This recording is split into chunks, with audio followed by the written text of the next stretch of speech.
خدمت شما و خدمت کسایی که ما را از پرده تلویزیون میبینن. ما اسم جوهرما، تخلص میکنم احمدی، از ولایت دایکنده ولسوالی خدر، منطقه در خودی.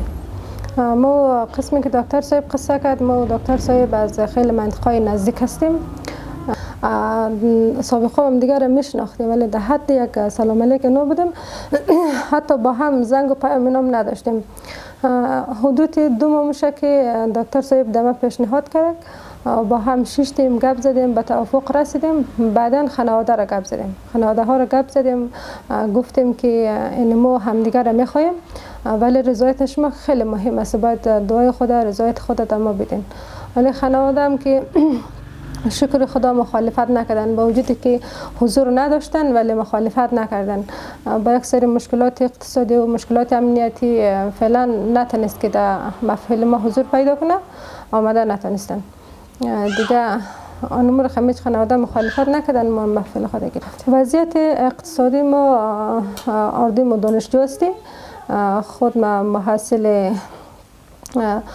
بخش قابلگی در انستیتوت فارابی میخونم. امسال سال آخرم است. اقتصاد فعلا خود در کل خوب نیست ولی ما محصل هستیم که شکر یک گزاره میکنیم. دکتر صاحب قبل از ظهر در مکتب اتحاد درس میده، استاد، بعد از ظهر در خاتم النبیین میخوانه. ما خیلی خوشحال هستم، خیلی احساس خوب دارم، چون از اول زندگی ما تا که خود شناختم فقط آرزو داشتم که یک کار مثبت در زندگی خود انجام بدم برای جامعه، برای نسل جوان، برای همه دخترها یک الگو باشه. ما در زندگی خود گرچه زندگی شخصی نبایدم گفت خیلی مشکلات های زیادی را سپری کردیم ولی هیچ وقت تسلیم نشدیم که کسی در تحصیل نای ممانعت کنه. گرچه ممانعت زیاد هم سر راه ما قرار گرفتن ولی تا امروز تسلیم نشدم. این تحصیل خود را ادامه دادیم ولی اینمی هم یگانه آرزویم بود که با کسی ازدواج کنیم که خیلی با مصارف کم، یک خواست خودم بود دیگه. گفتم طرف مقابلم باید رضایت داشته باشه که با خیلی یک مصارف کم آدم میتونه که همین محفل عروسی خود بگیره، هم خوشبخت شه و پیسایی که آدم در روز اول عروسی چی منه مصرف منه اونا را بانه برای آینده، برای زندگی که پیش ببره. اولا سلام میفرستم و برای کسایی که از طریق پرده تلویزیون شما ما را بیننده هستن خیلی تشکر زیاد. و ما اسم حسن عناب بیگزاد تخلص میکنم. سال 5 پانزده استوماتولوژی هستم. دیگه آشنایی ما و ازدواج ما طوری بودن که ما زمان زیادی نمیگذرن، در حدود 1-2 ماه اینا از آشنایی ما میگذرن و نظر به ما توافقات نظری که با هم دیگه داشتیم، اما تو خلاصه کلام برای شما بگم، با هم دیگه جور آمدیم و هم دیگه انتخاب کردیم، عروسی خود گرفتیم. ما نامزد نشدیم. ما مستقیم زمانی که آشنایی حاصل کردیم مستقیم ازدواج کردیم. شیرینی خوری و مثلا نامزدی اینا در کار نبوده، فقط اما تو مستقیم عروسی خود گرفتیم. بله، فامیلا آگاهی دارن، در جریان هستن. فامیلا منطقه هستن، ما خود ما اینجا کابل هستیم و چیزی که ما خاصی ما بودن اونها چیزی نگفتن، ممانعت نکردن، گفتن چیزی که شما بخواین، ما فقط آرزوی ما خوشبختی شماست. باز آرزوتون نبودن دیگه؟ نه نبودن، ما فقط خودی ما همینجا شخصی به اتاق محصلی خود گرفتیم. باز چقدر هزینه کردین در آرزوتون؟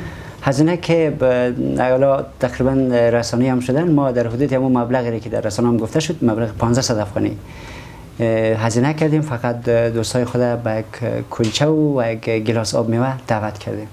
لباسی که ما مرای اصولیشان پیش گرفتیم، اکثریت میخریدن، باز ما رفتیم از دوستای ما بودن کرایه کردیم، لباس به کرایه گرفتیم و فقط هزینه‌ای که ما برای شما گفتم فقط هزینه امی کیک و کلچه شدن دیگه و اندگوندوکی که برابر مصرف شدن و ما جمع 1500 گرفتیم. باز لباس چند کرایه گرفتیم؟ لباس 200 افغانی بودن ما لباس کرایه کردیم. ما حدوداً گفتم 2 ماه اینا بیشتر نمیشه، شاید هم شبه. گذشت زمان هم درست، ولی فقط تنها چیزی که انسان‌ها رو با هم دیگه نزدیک می‌سازه توافق نظر است و تجربه مشترکی که از هم دیگه داشته باشن. وقتی با هم دیگه توافق پیدا میکنن، علمی مهم است در زندگی. ما بیزار از همه هزینه های بیجا هستیم، بیزار از همه زیاده روی هایی که در محافل عروسی صورت میگیره. یعنی به این معنا که ما میخوایم و خواستیم همین چیز را به یادگار بگذاریم که می شود ما به هزینه کم و اندک هم میتونیم تشکیل زندگی بدیم. و خواست ما هم از دوستایی که نظر ما را خواستن همی بودن که بیاین از مثلا بالا خواستن هزینه ها، از بالاخواهی زیاد جلوگیری بکنیم. میشه ما مابقی دارایی خود در ادامه زندگی خود مصرف بکنیم یا سرمایه گذاری بکنیم. چی میشه که ما از این کوچکترین شروع بکنیم؟ مثلا ما حتی پیشنهاد میکنم برای دوستایی که قصد زندگی دارن، اهم از بخش خواهرها و برادرها، که اگر مثلا فامیلین مخالفت دارن بشینن قناعتشان بدن، بلکه داشت مثلا مبالغی که در دسترس دارن میتونن برای خود مصرف بکنن، سرمایه گذاری بکنن.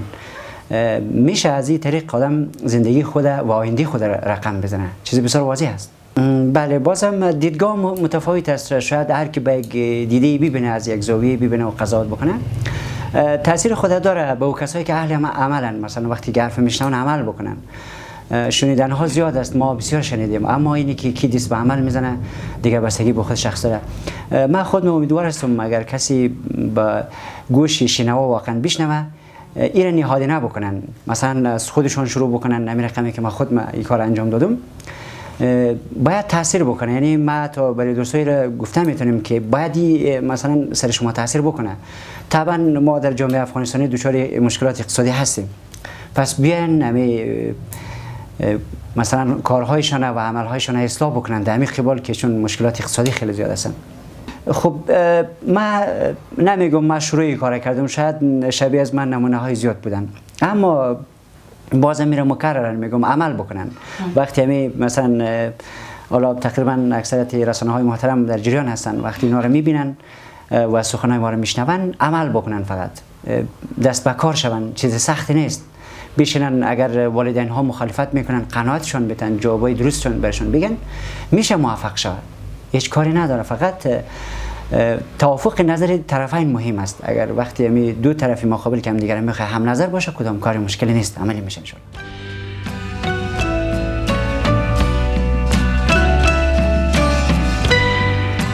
آژانس خبری پژواک، انعکاس دهنده حقایق.